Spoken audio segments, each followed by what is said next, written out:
दूसरी बार कोई ऐसा, तीसरी बार कोई ऐसा व्यक्ति पकड़ा जाता है तो उसके खिलाफ सख्त कार्रवाई होगी, ना कि सिर्फ पिट एनडीपीएस में, सब्सटेंटिव लॉ में, एनडीपीएस एक्ट में,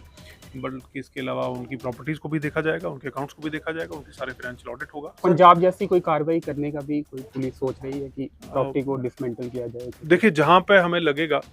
कि प्रॉपर्टी जो है वो प्रोसीड ऑफ ड्रग्स है, प्रोसीड ऑफ नारकोटिक्स है, वहाँ पे जो कानूनी कार्रवाई है वो पूरी होगी। नशे के खिलाफ साफ संदेश देते हुए DIG Udhampur Reasi range rice Mohammad Bhatt ji ने कहा कि नशा करने वालों व बेचने वालों को किसी भी हालत में बख्शा नहीं जाएगा, उन पर सख्त कार्रवाई जो है वो की जाएगी। प्रेस नोट जो है पुलिस द्वारा जारी किया गया है। सेम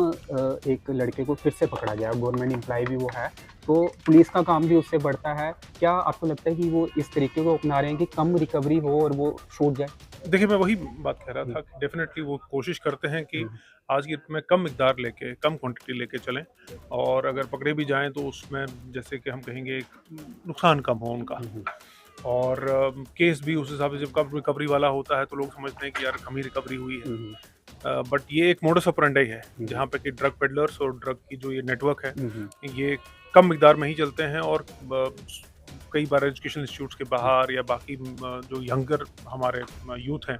उनको टारगेट करने के लिए छोटी छोटी मिकदार में उनको आहिस्ता आहिस्ता आदी बनाने की कोशिश नए करते हैं। कानून में इसका कोई विकल्प नहीं निकाला गया, या फिर आप इसका हल क्या देखते हैं? देखिए, हमारे पास जो कानून है एनडीपीएस स्पेशल लॉ पहले से मौजूद है, उसमें काफ़ी स्ट्रिक्ट प्रोविजंस हैं, और कई बार उस कानून को तो इतना तक कहा गया कि वो बहुत ज़्यादा स्ट्रिक्ट है,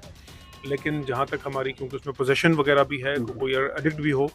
वो भी उसमें क्रिमिनल माना जाता है। तो हमारे पास पिट एनडीपीएस के प्रोविजंस हैं जहाँ पे हम इन्वोक करते हैं, वहाँ पे सीजर ऑफ प्रॉपर्टी की, अगर किसी ने इससे अपनी प्रॉपर्टी या अपनी कोई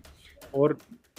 मूवेबल प्रॉपर्टी हो, घर हो, गाड़ी हो, वो बना रखी है, उस पे हम कार्य कर सकते हैं। कोई बैंक अकाउंट्स हो उनको फ्रीज कर सकते हैं, और इन सब पे हमारा पिछले साल से ही,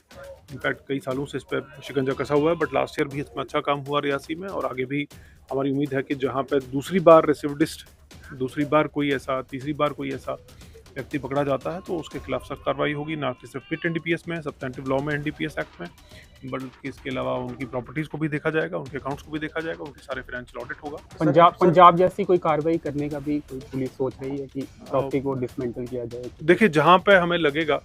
कि प्रॉपर्टी जो है वो प्रोसीड ऑफ ड्रग्स है, प्रोसीड ऑफ नारकोटिक्स है, वहाँ पे जो कानूनी कार्रवाई है वो पूरी होगी। देखिए, हमारा संदेश सिर्फ नशा तस्करों के खिलाफ नहीं, बल्कि सब क्रिमिनल्स के खिलाफ है कि जो क्रिमिनल एक्टिविटी करेगा उसके खिलाफ सख्त से सख्त कार्रवाई होगी। जो as a citizen of India